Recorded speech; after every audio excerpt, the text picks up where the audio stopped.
Eu convoquei o meu John King, mas eu quero dizer que hoje quem separou a arte fui eu. É verdade. Todo então, o material. Assim, eu estou entrando aqui de gaiato para dar nada, de coadjuvante. Não mexe comigo que eu não ando só. Muito bom. Isso aí. Yuri, vamos lá. Gente, vamos só refrescar aqui a memória de vocês. Esses são os dados da pesquisa Datafolha que foi divulgada ontem. Então vamos dar uma olhadinha no cenário principal, o cenário que tem João Dória e não Eduardo Leite. Esse é o cenário 1 e foi com esse cenário que nós trabalhamos os detalhes. Olha aí.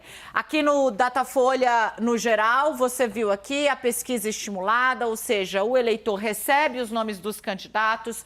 Luiz Inácio Lula da Silva tem 43%, Jair Bolsonaro 26% das intenções de voto, Sérgio Moro 8%, tecnicamente empatado com o Ciro Gomes do PDT que tem 6%. Vamos para aquele segundo pelotão.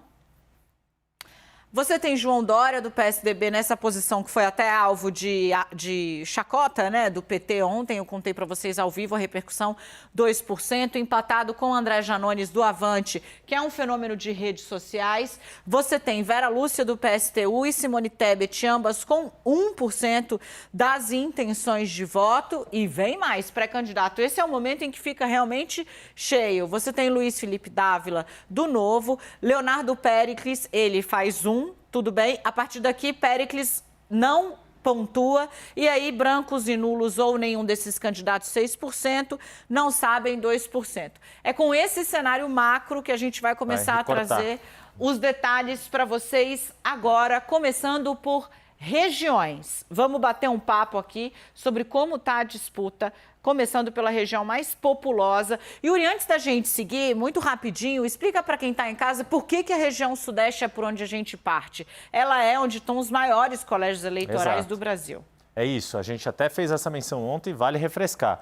São Paulo, Minas Gerais e Rio de Janeiro são os 3 maiores colégios eleitorais nessa ordem, onde tem mais eleitores. E aí o Datafolha faz esse recorte, que mostra ali o ex-presidente Lula com 40%, Bolsonaro 25%, e mais ou menos muito semelhante com o cenário nacional, né, Dani? Sérgio Moro, do Podemos, 9%, Ciro com 7%, João Dória, mesmo sendo governador do estado de São Paulo, que é o maior eleitorado do país, tem quase 1/5 do eleitorado, tem só 3%. Esse é um dado no qual nós vamos nos deter aqui. Exato. Porque o que pontua embaixo é, Janones repete com ele aqui, é inacreditável. Por Minas Gerais, ele é um deputado federal de Minas Gerais. É inacreditável como o Dória, sendo governador do maior colégio eleitoral do Brasil, São Paulo, chega num patamar do André Janones, que é deputado mineiro, e fenômeno de redes sociais. É por isso que está dando tanto trabalho. Gente, daqui para cá é todo mundo 1%, a gente vai se deter nesse patamar de cima aqui.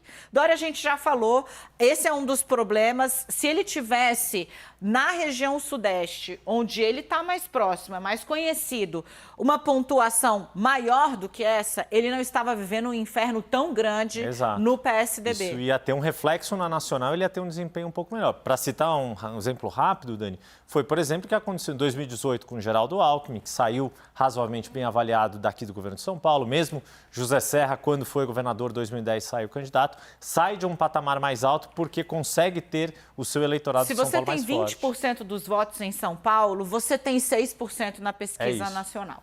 É basicamente isso. O que significa que o governador, grosso modo, né, claro, o que significa que o governador está pontuando muito mal em casa, Esse é o grande problema. Vamos subir. Ciro Gomes é do Nordeste, a gente já vai fazer essa mesma análise daqui a pouco lá. Sérgio Moro, mesmíssima coisa. Palco, São Paulo, Avenida Paulista, das maiores manifestações da história em favor da Lava Jato, não bate 10 pontos percentuais. Aqui, ele pode até bater? Pode. Ele pode ter 2 a mais e ter ali 11, 12. Ainda assim, está longe do que o Podemos esperava, que Moro estaria nacionalmente, que dirá aqui no Sudeste. Né? Exato. Tanto que uma das informações de bastidores que circulava é que, caso o Sérgio Moro não fosse candidato a presidente, ele poderia, como alternativa, ser candidato ao Senado em São Paulo, justamente por essa força que a Lava Jato teve aqui, todo aquele apelo que ele queria ter com o MBL e por aí vai. Mas mesmo aqui em São Paulo tendo essa força, na região sudeste, ele fica ali limitado aos 9%. Aqui tá, e aqui daqui a pouco a gente vai afunilar mesmo para esses dois que estão puxando tudo, você vai entender por quê, né? Lula e Bolsonaro repetem aqui no Sudeste a correlação que se mostra no Nacional. Lula na casa de 40, Bolsonaro 25, ele pontua 26 no Nacional. Vamos correr, vamos visitar outra região agora, vamos ver para onde nos leva Eduardo Petrelli. Essa que é... Subiu. Por que será, né, que subiu? Que é quem faz o contrapeso ali, digamos, em termos de volume de voto. Exato. É Sudeste em segundo lugar. É a segunda região com maior eleitorado nesse total. A gente falou ontem, quando fez esse tipo de recorte com a Quest, Bahia é o quarto maior eleitorado do país. Também tem Pernambuco, que é um eleitorado importante, Ceará, ou seja, tem vários estados que dão força ali, dão peso para essa região. Eu vou pedir para o nosso time para a gente chegar mais perto aqui, porque agora a gente vai olhar esse pelotão de novo, né? Dória acima, porque você vê que ele repete aqui o desempenho nacional, cravado, 2%, assim como o André Janones. As pontuações, isso é na região Nordeste, é um recorte, é como se você pega a pesquisa é um copo de água, composto por várias camadas. No caso, a gente está olhando as camadas das regiões. Então, a gente tira com uma lupa as camadas, a região Nordeste, e agora é isso que a gente está fazendo aqui. Vamos olhar aqui em cima, olha a diferença como Lula pontua mais na região Nordeste. Vou pedir para a câmera vir mesmo. Se for possível, vir com zoom aqui para a gente. Aí, vem, ele vem chegando. Boa. Olha aqui, olha, gente, vocês vão sempre ter em mente que o número nacional é 43,26. Olha o que Lula faz na região Nordeste. Ele vai para 55. Bolsonaro baixa, vai para 20. Porque na região Nordeste, você tem a população que é mais dependente de programas sociais, sim.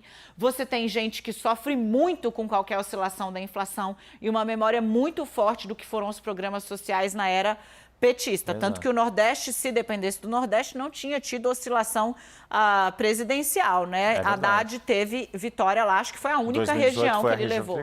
Exato. E aí a gente já percebe um pouquinho, Ciro Gomes dá uma recuperada em comparação com o Sérgio Moro. Exato, eles invertem aqui. Moro também não entra no Nordeste. Exato, e muito dessa vantagem de Ciro é por causa do Ceará. Mesmo nas campanhas em que Ciro não foi bem, no geral, no Ceará, ou ele liderou, se eu não me engano, ele ganhou todas as eleições presidenciais no estado do Ceará. O eleitor cearense continuou votando em Ciro.